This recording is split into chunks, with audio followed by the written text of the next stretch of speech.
Só que ninguém vai porque tem medo de morrer, ser o próximo, porque sabe que se vai morrer mesmo. Eu tenho 2 sobreviventes nessa história, e todos 2 têm medo de falar.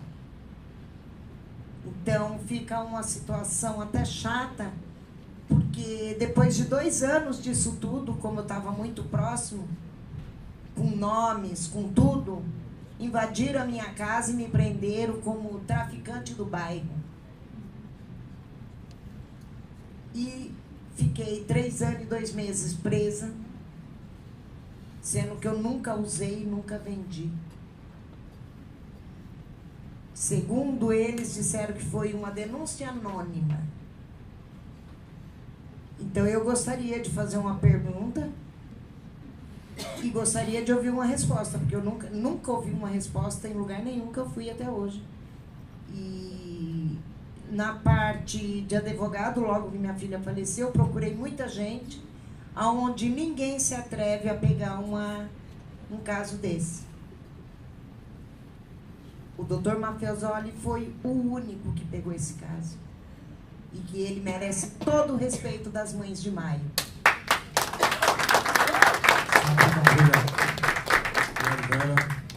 Meu nome é Vera, sou do Movimento Mães de Maio, também tive um filho assassinado em maio de 2006. E eu vou fazer a pergunta agora para o ouvidor da polícia, o seu Júlio, é o seguinte: como se sabe em todo o Brasil, até em São Paulo, e somente lá na Baixada, há um grupo de extermínio. E esse grupo de extermínio começou a atuar em maio de 2006 e até hoje ele continua bem ativo. Inclusive, algumas mães que tiveram os filhos falecidos há pouco tempo falam em nomes que já eram ventilados em maio de 2006. Quer dizer, então esses sujeitos continuam agindo.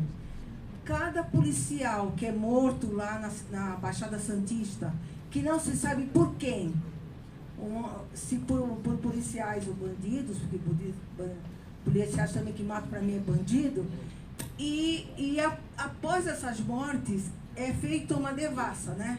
Eles saem matando 3, 4, quem achar na rua. A última vez aqui de Guarujá que teve, até morador de rua foi. Eles não querem saber. Tem grupo reunido, aquele grupo... Então a gente sabe que isso fica assim... Eu falar com o Dantas muito sobre isso, porque a hora que se quebrar esses grupos de extermínio, vão começar a aparecer quem matou os nossos filhos.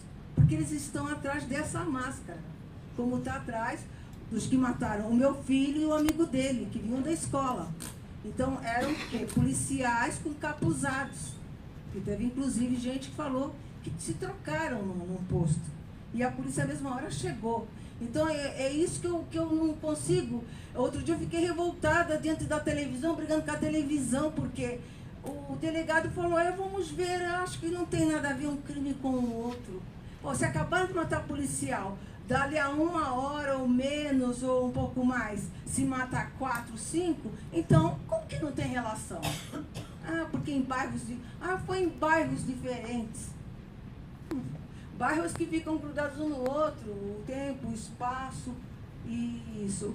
Outra coisa também, agora com relação à defensoria, então, tem o Dr. Maffezoli que acompanha a gente muito bem. Mas eu gostaria que ele tivesse mais tempo, até para ter atendimento com essas mães que estão bem recentes. Porque os nossos, inclusive, né, foram arquivados aí menos de 1 ano. Mas tem mães que estão aí e a gente não quer que isso seja arquivado. Há que se ter alguma notícia disso. Naquela época não quebraram o sigilo telefônico de nada, mas hoje há condições disso. Há nomes sendo ventilados. Então eu acho que tem que, sei lá, ele tem mais um apoio, alguma coisa, não sei, né, para que essas mães possam ter respostas. Isso para a gente alivia a gente também. Obrigada. Obrigado, Vera. Então nós encerramos aqui no Messias, passamos para a mesa e vamos tentar então ver as propostas aí para a gente poder fechar a audiência. Peço um pouquinho mais de paciência e resistência de todos que estão aí. Obrigado. Messias Santos, E, como eu disse no início, sou delegado dos direitos humanos e atuo pela Defensoria por prazer imenso. Né, Débora? Você lembra da gente lá no Memorial da América Latina? Você falou agora de coragem. Parabéns para a mesa, claro, para todos que aqui estão presentes. Aquele período no Memorial da América Latina, ali sim, nós tivemos coragem. Eu quero dizer para você que está sobrando coragem. Aos nossos colegas defensores, muita coragem. E outra, tem que ser muito técnico também. Porque naquele período, por que eu estou citando hoje? Naquele período eu já dizia o seguinte: a injustiça, ela já estava imperada de uma tal maneira que quando eu estava na Universidade do Somália, por onde eu entrei, no ponto de vista acadêmico, através dos padres e etc., o Dom Cláudio, como alguém aqui citou, Dom Evaristo, o Dom Cláudio me informava as seguintes condições: vocês precisam entender que nós temos que acabar com o neoliberalismo, mas temos que manter a entidade, ou seja, você, o sujeito, a sujeita, é que tem que estar ali, caracterizado na realidade, fora da injustiça. Só que, para surpresa de todos aqui, que são os heróis da resistência que sobraram aqui, naquele período, a Débora me ajudou, outros colegas defensores e tal, a fazer o enfraquecimento do Ministério Público naquela época, que até recentemente tinha umas arestas, e aqui eu tive o prazer de, no período da minha capacitação, um colega defensor público, junto, hoje, no caso é o Carlos Vez, né, que você deve conhecer isso. Naquele período ele fez um evento caracterizado nacional, internacional, enfim, a gente especializando em tortura, sei lá, um monte de coisa aí, que etc, etc. Mas ali naqueles meus depoimentos, nas minhas intervenções, eu lembro que eu estava naquele canto ali, ó, eu falei as seguintes condições: para que nós acabarmos com a injustiça, é necessário que naquele período já havia 100 mil necessitados para um defensor público. Como é que podemos inverter isso? Já entra como proposta aí para senhores que estão na mesa. É necessário que nós façamos as seguintes condições: educar do pequeno ao alto escalão, e aí a gente começa daqui até chegar nos ministros, na Dilma, sei lá onde tem que chegar. E essa educabilidade, ela tem que ser das seguintes condições: nós temos que fazer a referência 89 mil defensor público para cada 100 mil necessitados. Aí sim, aí nós temos um controle razoável. A gente, mas não tem dinheiro, não tem custo. Parece que eu vi o senhor falando isso. Eu acabo de concluir um curso por caracteriza aí nacional no ponto de vista de educador fiscal, como eu citei no início.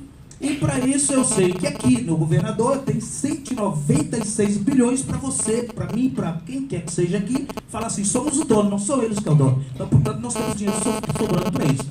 Temos a Receita do Brasil, quando a Dilma está lá dizendo alguma coisa que soltou 1 trilhão para a sociedade brasileira, isso é verdade, porque ela tem a disponibilidade de 50% dos 4 trilhões, então tem dinheiro sobrando. O município tem 50 bilhões, então tem recursos sim, nós possamos fazer a diferença. A união faz a força. Então, nesse sentido, uma vez que nós temos a certeza que a necessidade de mais defensor público tem que acontecer, o senhor falou, parece que uma lei aí que está colocando alguns entraves, não sei. O acadêmico me ensinou as seguintes condições: toda regra é exceção, portanto, essa tem que ser quebrada. Unidos, nós vamos quebrar essas leis. Essa que o senhor está falando aí, Luiz, que entrave, eu não entendi isso. Se nós temos uma Constituição Federal, outra municipal ou outra estadual que nos condiciona fazer emendas, então, portanto, não pode haver lei contra a Defensoria Pública ou a ouvidoria ou etc, etc, etc. Obrigado. Obrigado, Messias. Bom, agora a proposta é bem rapidinha, assim, a gente passa a palavra então para a mesa. Depois tem aqui já algumas propostas concretas aqui que foram elencadas, a gente faz a leitura dessas propostas, vê se é isso, e aí a gente vê os encaminhamentos. Pode ser? Então, só mais um pouquinho aí. Por favor, Júlio. Lolo. Bom, eu vou tentar responder aqui. Aquela jovem estagiária, quando falou da Fundação Casa, Jéssica, né? Não sei se ela está aí, acho que está aí. Não, já saiu. Mas, de qualquer forma, na Fundação Casa são agentes, não são policiais militares. Se houver alguma coisa em relação à polícia militar, polícia civil, que vá até a ouvidoria, ou então vá no 0800, num qualquer orelhão público, liga para a gente, 0800 17 70 70, a gente recebe, no 0800 17 70 70, isso serve para qualquer denúncia. E a gente mantém o sigilo, não precisa nem ir no anonimato, certo? Ela tem que denunciar, porque a gente tem que saber descrever o que houve realmente lá, né?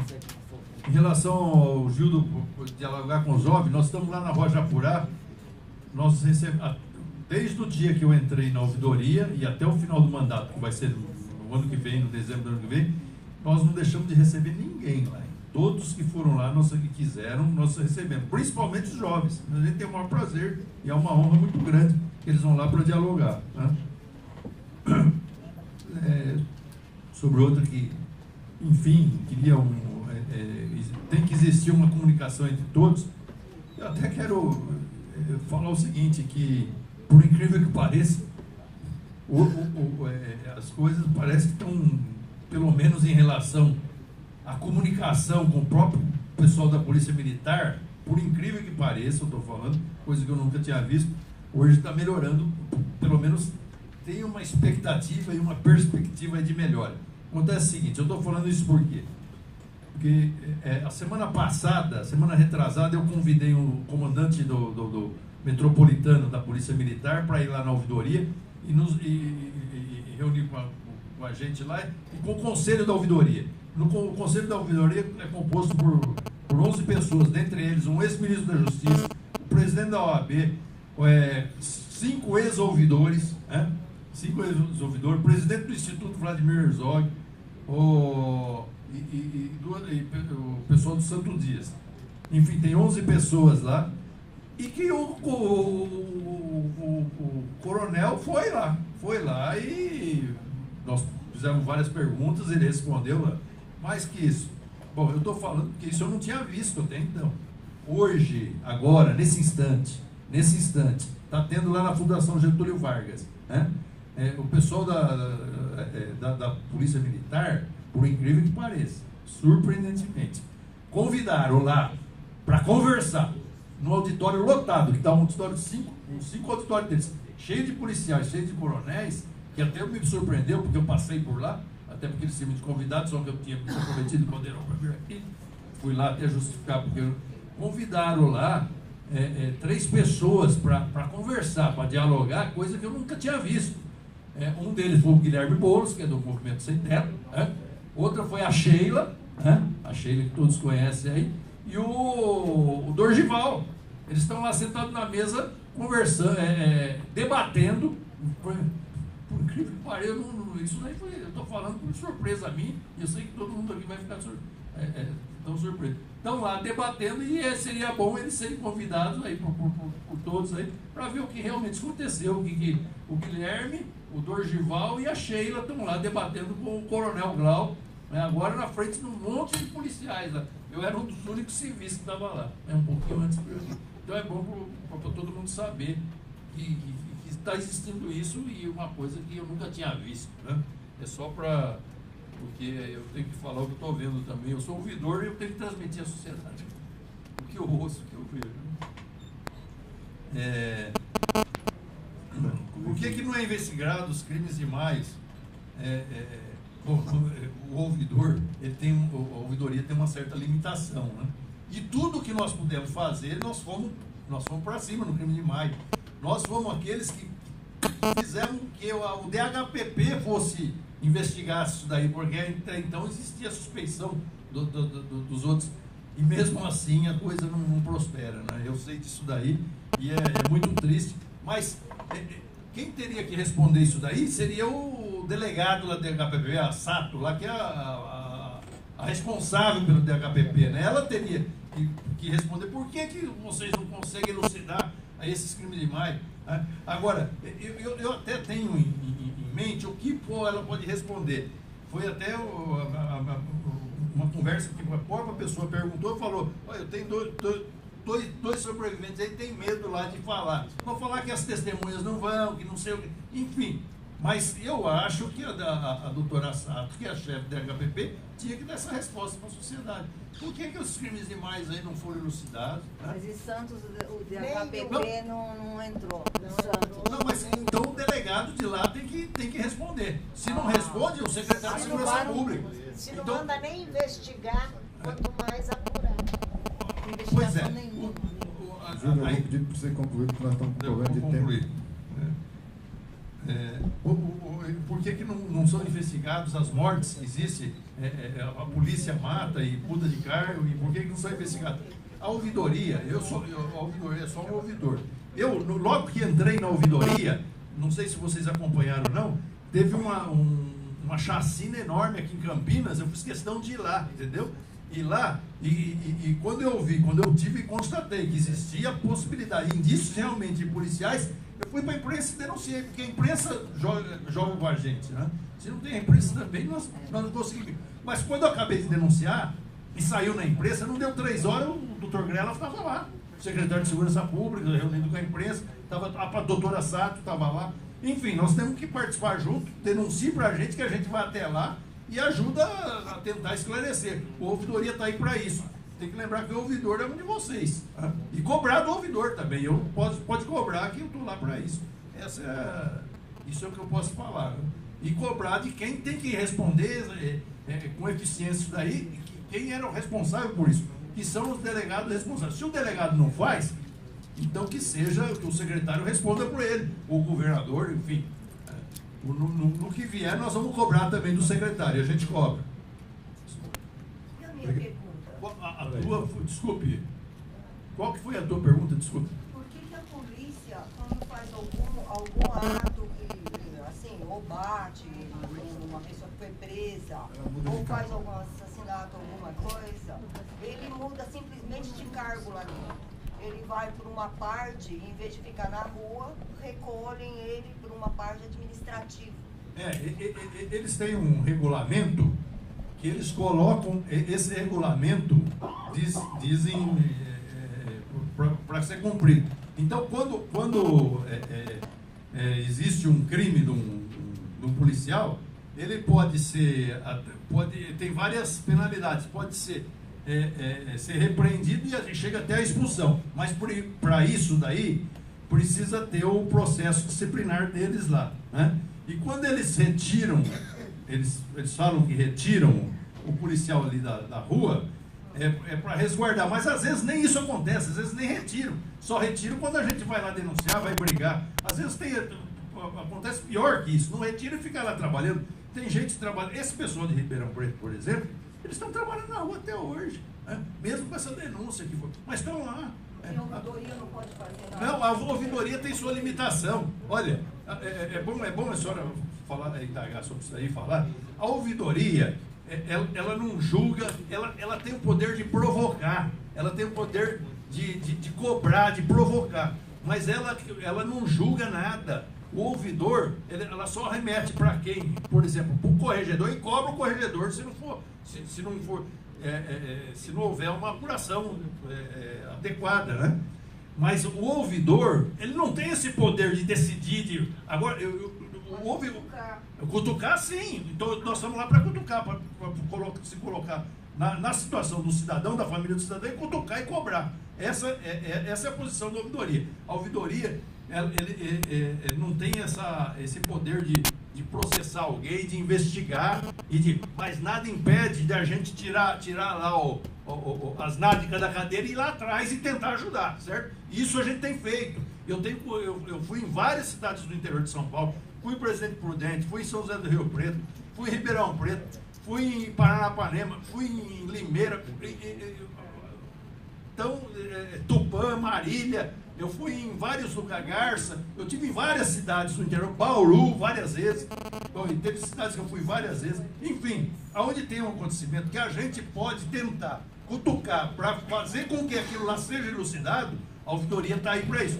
Mas a população também tem que saber a limitação da ouvidoria, porque dá a impressão que de repente nós fomos negligentes e não tem isso, nós não temos o poder de decidir, enfim, de processar alguém.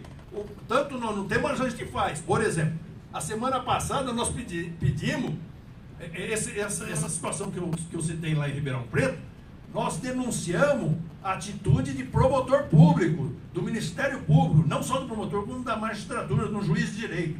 Isso significa o seguinte: para que o Ministério Público inteiro do Estado de São Paulo saiba que tem o ouvidor vendo aquela situação, que às vezes a própria corregedoria dele não vê, né? Ou então ele não vê, tá bom? Obrigado, Júlio. Sei que tem muitas indagações aí para o Júlio, mas nós estamos com o tempo meio corrido, porque a Débora tem um compromisso, e ela pode perder o avião, não tem que fazer outra vaquinha para pagar o avião dela. Mas vamos lá, por favor. Bom, vou procurar ser bem breve, até em respeito à necessidade da Débora. Na verdade, são vários os questionamentos aqui para a Defensoria, e eu vou procurar aqui mencionar alguns. O do Chico Bezerra, quando fala que a Defensoria tem que ser mais periférica, tem que ir em direção à periferia. Eu acho que é essa mesmo a nossa vontade, a gente concorda com isso. A Defensoria tem feito um movimento de descentralização aqui na capital e em todo o estado. Essa é a nossa intenção. Enfim, também atuamos nas questões ligadas à infância e juventude, que várias pessoas mencionaram. A Defensoria tem um trabalho muito forte pelo núcleo dos direitos da criança e do adolescente, e em cada uma das suas unidades foi destacado um defensor público específico para atuar na questão da criança e do adolescente, em respeito à prioridade constitucional da criança e do adolescente, particularmente com relação aos processos disciplinares por ocorrências dentro da Fundação Casa. Hoje em dia a gente já atua nas CADs, temos desenvolvido um método de atuação que vai ser implantado a partir de fevereiro de 2015 para atuar em todas as CADs, em todas as apurações de faltas disciplinares contra adolescentes que estejam em unidades da Fundação Casa, no estado inteiro, né? Então a gente está avançando nessa temática, até porque, como eu disse, estamos cientes da prioridade constitucional da criança e do adolescente. Na fala da Tempestade, com relação ao sistema penitenciário, a presença da Defensoria no sistema penitenciário também é falha, sim, por conta, e não há como negar, por conta do volume de presos, que a gente sabe, citaram aqui números expressivos, e a gente tem avançado. Estamos hoje com um projeto de atendimento nos CDPs, também com uma deliberação do Conselho que determina visitas de monitoramento para as condições de aprisionamento em todos os estabelecimentos da SAP, que já está em andamento pelo Núcleo de Situação Carcerária. Enfim, várias são as medidas, inclusive com relação à atuação da FUNAP. Nós temos um setor de convênios da Defensoria Pública que trata diretamente com a FUNAP, porque a FUNAP é uma conveniada da Defensoria Pública. Isso também é bom que fique claro. A Defensoria Pública custeia o serviço dos advogados da FUNAP. Então a gente tenta, de alguma forma, atuar junto para até fornecer estrutura física para melhoria nas condições da atuação da própria FUNAP. Questão das Mães de Maio, com relação à atuação do defensor Antônio Mafezoli, defensor esse, inclusive, que nos primórdios da Defensoria Pública, em 2006, ocupou o cargo que hoje eu ocupo, e foi uma das primeiras pessoas da administração que foi até a minha unidade, a unidade de Jaú, e por quem eu tenho profunda admiração.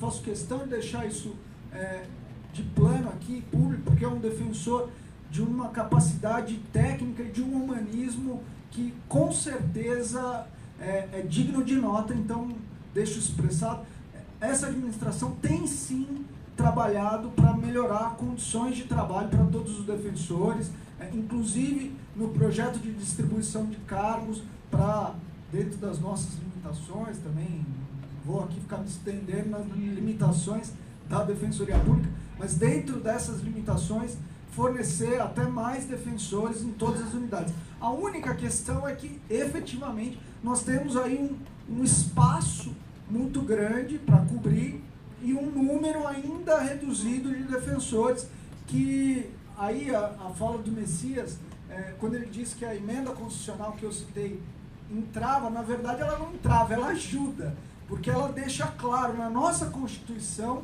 o dever do Estado, e por via reflexa da Defensoria, de estar em todas as unidades judiciárias até o ano de 2022.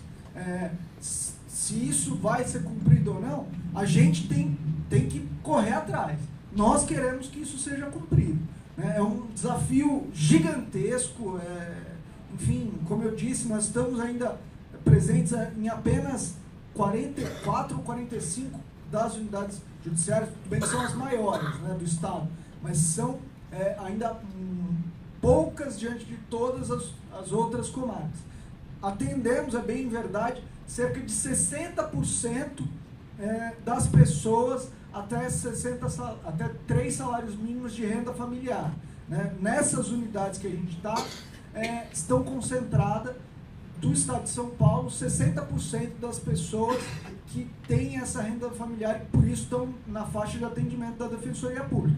Mas ainda há muito a se fazer, muito a se percorrer, e as dificuldades são grandes, mas para isso que a gente está aqui, para enfrentar isso, para trabalhar justamente em prol das prioridades que vêm da população e que são apontadas diuturnamente para nós, por meio de eventos como esse. E aqui também, já terminando minha fala, eu agradeço a ouvidoria, a Débora, enfim, a todos que fizeram esse evento. Em nome da Defensoria Pública Geral, eu agradeço, e agradeço também o convite para que nós viéssemos aqui, discutíssemos, colocássemos um pouco do que a gente vem fazendo, o nosso trabalho, enfim. Dito isso, eu encerro e parabenizo aqui ao Alderon e a Débora pelo evento. Muito obrigado. Já chegando aqui nos finais, eu queria só destacar aqui alguns pontos, só para ver se é por aí que nós vamos caminhar. Nós falamos aqui da carta de moção de protesto pela ausência de algumas instituições aqui. Então a gente faria isso, parece que isso é comum, é um senso comum entre todos. De acordo? A gente pode fazer um modelinho, Fernanda, junto com o grupo depois, na reunião de avaliação, e a gente encaminha por e-mail, e aí a gente aprova por e-mail, pode ser?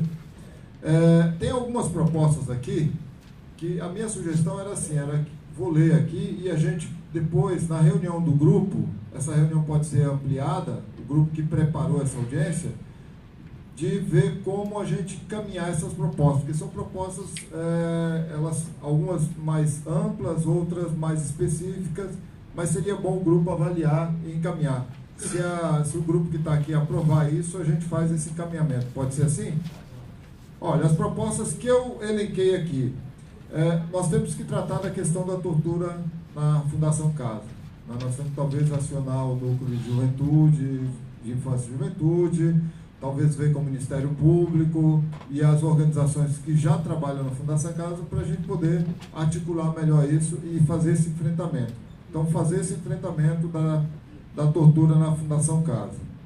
A outra proposta que o Luiz já comentou, que é a Defensoria na periferia. Da gente estudar aí junto com a Defensoria, talvez em algum momento marcar uma conversa, para ver como isso pode ser amplificado. Né? Como é que, por exemplo, a unidade de Santa Amaro pode apoiar mais lá no Campo Limpo, Capão Redondo, como é que eles podem estar mais presentes. Então a gente pode talvez fazer essa discussão com a Defensoria. Né? A questão da discussão com o ECA, isso também nós podemos conversar com o Núcleo de Infância e Juventude para ver se eles não podem promover aí algum debate para aprofundar essa questão do ECA e avançar também em algumas propostas, inclusive enviar para os deputados para que mude, porque isso é uma questão legislativa, né? Outra questão que a gente anotou aqui, que é muito importante, isso a gente também na ouvidoria já vem defendendo no Conselho Superior, que é a ideia da educação, a educação em direito, que é uma função também da Defensoria, né? E aqui um pedido muito especial, Luiz, que é a participação dos movimentos na formação dos defensores. Então, a gente estudar com a IDEP uma forma de, das Mães de Maio, MPL, o pessoal do Capão Redondo, poder participar um dia ou alguns dias do curso de formação. Normalmente os cursos são na sexta-feira, né? A gente pode talvez estudar e depois se você puder falar sobre isso seria bom. Pode ser, pode falar. Não, é só, até eu não sei como está agora nesse período do curso de formação da IDEP, até porque o curso agora dos defensores de ingresso ele mudou, ele tem 2 anos de cursos, todas as sextas-feiras. Mas desde o primeiro curso de ingresso, eu sou do 2º concurso de ingresso, hoje nós estamos no 6º, sempre foi aberto espaço para os movimentos virem falar, dialogar com a Defensoria nessa ideia de humanização dos defensores para atendimento ao público. Então, tenho certeza absoluta que a EDEP vai atender essa solicitação, vai estar aberta aí a essa participação, não há dúvidas. Bom, tem a discussão também da presença da Defensoria nas cadeias, né? Junto com isso tem o pedido já dos movimentos sociais também que participou pela Copa, da Defensoria nas delegacias, né? Nós temos agendado uma reunião com os núcleos, provavelmente vai ser em janeiro, não era para ser hoje. Hoje era para a gente estar reunido com os núcleos, mas devido à mudança da audiência, a gente pediu para mudar essa reunião da sociedade civil com os núcleos da Defensoria para janeiro. E aí a gente aproveita e estende o convite a todos que estiveram aqui, e aí a gente pode fazer esse debate também, né, da Defensoria nas cadeias, e aí vem a questão da FUNAP, que é uma questão que está em questionamento. Ontem no Conselho da Comunidade foi levantado umas denúncias sobre o convênio da FUNAP, que os advogados não estão comparecendo na cadeia, ou estão de férias, não tem ninguém. Então a gente vai estar estudando isso aí. Bom, e para finalizar, eu passo a palavra para o Júlio e finalmente a Débora vai encerrar. É assim, um dos pedidos das Mães de Maio, e acho que apareceu aqui na fala do colega, que é o memorial do Carandiru, né, da Defensoria ver como pode colaborar com as Mães de Maio e com os sobreviventes do Carandiru, para que se tenha um memorial da história, né, desse trágico massacre, né, e que esse massacre continua, né. Então eu vou pedir o Júlio rapidinho, só...